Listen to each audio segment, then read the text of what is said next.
Hello everybody, this is a Lighthouse Hall of Fame film from the European server at sebastianpotachka and his Luchs, and we are in Wide Park Standard Mode North Spawn.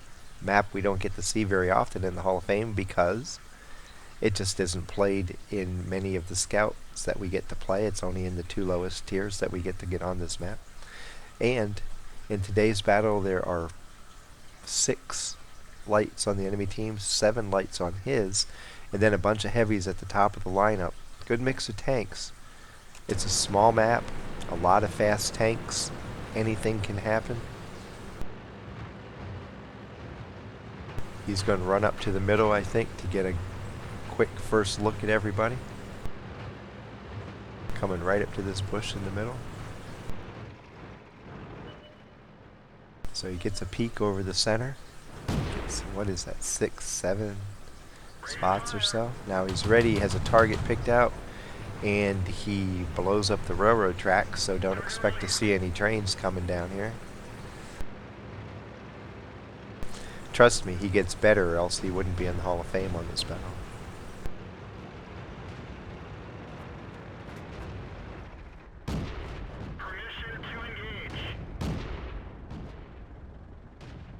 I want you to notice how he pre-aims his weapon while he's loading, because a lot of people are going to watch this film and try to replicate what he's doing and be met with total disaster. He has his target picked out, he has his turret aimed right at where he wants it to be, so that when he pulls up he can immediately dump his clip, disappear back behind the hill. If you don't understand what he's doing and you think, okay, I'm going to pull up and rotate my turret and aim in on that guy over there and then shoot, you're going to get shot and die. Because the key to doing this over and over and getting away with it is he already has his turret rotated before he pulls up and exposes himself to the enemy. And by doing that, he's able to, as soon as he pulls forward, comes into the enemy view, he's dumping his clip and backing up. So it's a very minimal exposure time where he's vulnerable to enemy fire. If you wait until you pull up to rotate your target to your turret and get locked in on your enemy, you're going to be up there too long. You're going to give the enemy time to put their turret on you.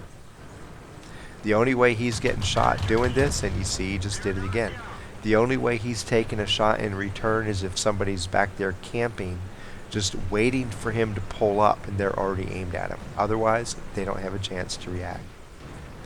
The Lee's coming down. I thought the Lee's coming after him, but it turns out it doesn't look like he is. He's just making a pass along the railroad tracks here, maybe trying to proxy scout him. But he's going to come up and dump his clip in the back of the Lee now, and the Lee's dying. Not very smart play on the part of the Lee. But again, he's doing it, and watch it, because this is the thing you really want to learn from this battle. If you're playing peekaboo like this and you're doing it from the same spot over and over and over, have your turret fixed in the direction you want it to be so you don't waste time trying to get your gun on target before you can fire. It's the only thing that lets him get away with doing this. Now, there are a lot of battles where you try to do this repeatedly, and there's going to be somebody on the enemy team smart enough to sit back and just wait for you to pop up over and start shooting you. If that happens, then you have to change position. Since they never did it, I get to say what I say all the time, and you're probably sick of me of saying it. And that is, if the enemy's letting you get away with something, keep doing it till they force you to stop. And in this case, they never forced him to stop. Now the flow of the battle is slowly changing to where he's going to have to start doing something different. But here he has 3 kills and a ton of damage from just repeating this simple procedure over and over. There's one of the B2s.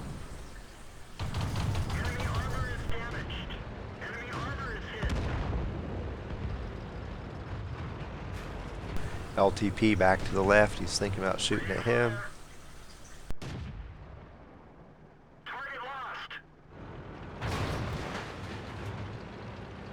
think he's thinking the Hetzer can handle the 2002, but now the LTP is out of view. He's going to come over here and try to take this guy out.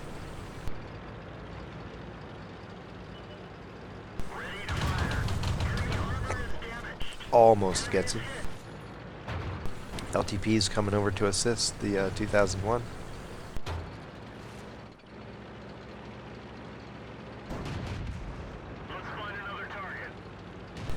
He's going to pull forward and try to get the LTP. Here he comes. Looking the wrong way. He picked the right direction to come. He forgot to put his gun in that direction. I guess he was worried about somebody catching him from behind, which I don't know who he was worried about. So he's going to pull back and reload before he looks at the 76M.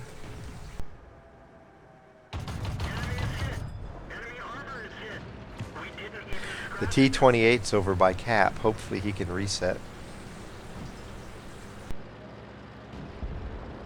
Sebastian's not taking chances. Because he's been here before, and he said, you know, the T-28 will reset for me. And then watch as the T-28 never ever resets. In this case he died, but sometimes you think the tank will pull out and take a shot, and they just never do. And meanwhile, you're off doing your own thing, and all of a sudden you realize, hey, that guy's not resetting, and I can't get back in time now. He's been there, done that, and he's not going to let it happen. So, and he's glad he came back, because the T-28 died before he reset. So the PZ-1C's out of there. Here comes the Martyr. Martyr's trying to get his gun on him and can't. Oh no, gravity sucks. It's pulling me downhill and I can't turn. Now I'm going to die.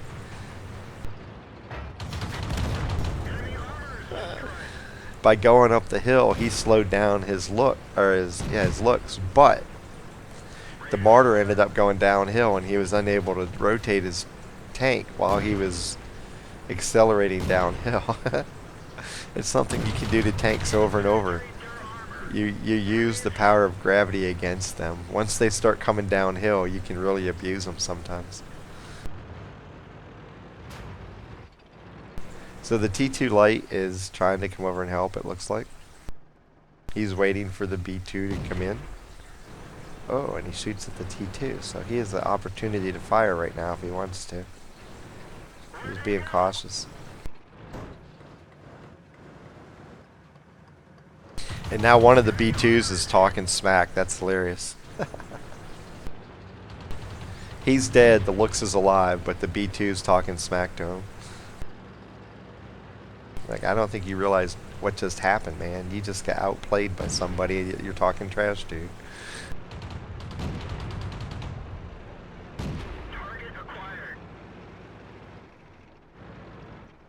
Now the T2 should go around the building to the right. The play for the T2 is to go around the building to the right and come in behind the B2, and that way, no matter which way the B2 tries to defend, one of them gets a free shot, but he's not playing it that way. Target acquired. Where did they go? Target acquired. We didn't penetrate their armor.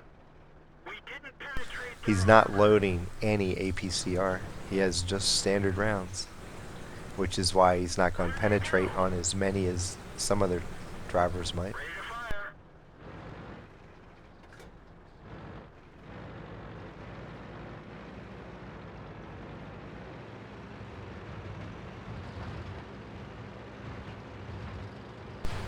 So he's going to pull back.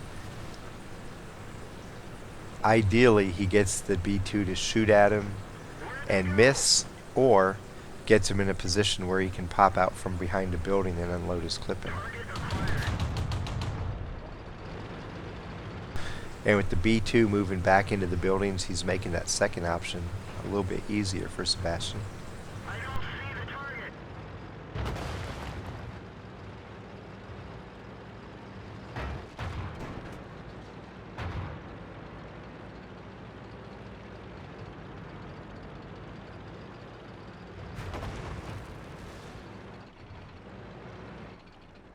Target acquired.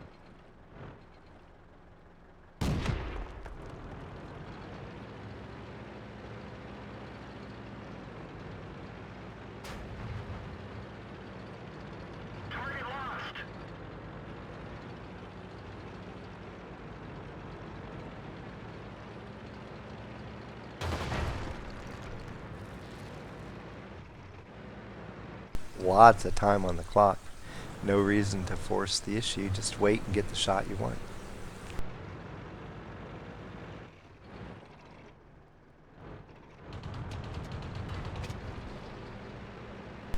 T2 makes a pass at him, and I think he was thinking, well, maybe he's going to rotate his gun over.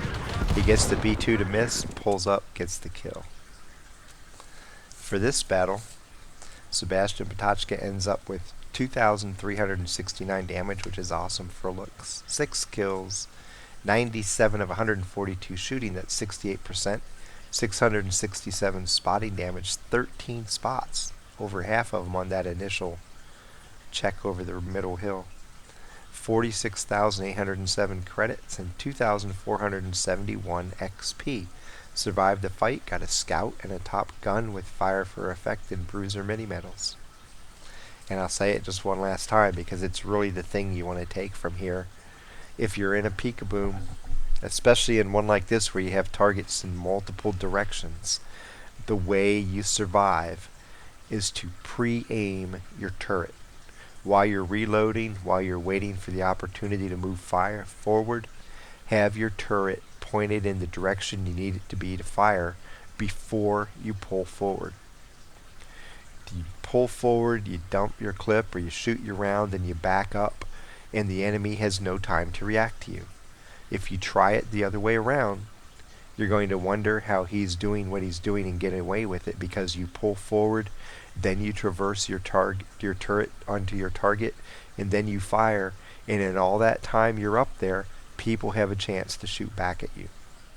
So learn to aim in your turret before you pull forward, and you'll see your success at peek-a-boom going up tremendously. The next thing was, nobody ever fired back at him. Nobody just camped and waited for him to pop up. If they had started to do that, then he would have had to change what he was doing. In the end, he got the B2 to fire off a round and missed, and he immediately jumped forward and took him out. From Wide Park, playing peek-a-boom over the middle hill and racking up a big score, Sebastian Potachka. Happy hunting.